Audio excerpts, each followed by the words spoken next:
I am the Tofu Golem. Please enjoy the video. You start by preparing a photo and the tools you need. Choose an image with a distinct foreground and background so depth separation is easy. If your phone made a depth map or portrait RAW, export that file. If not, take a portrait mode shot now. Once done, install a wallpaper app or desktop tool that accepts depth maps and motion input. Make sure the app supports layered movement. This is why a depth map matters. It tells the engine what should move more or less.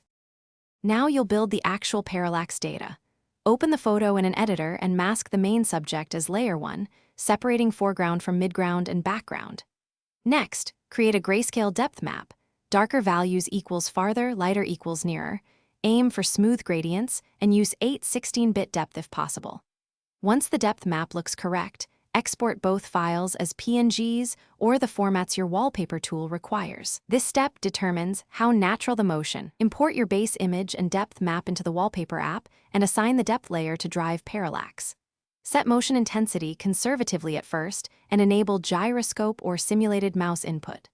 Once done, preview on your home screen and watch how foreground moves relative to background. If edges show halos, refine the mask and re-export. Make sure to add a slight background blur or fill gaps to avoid seams. Troubleshooting tip: if motion jitters, lower intensity and enable sensor smoothing in the app settings. Thanks for watching. Consider subscribing if we helped you today.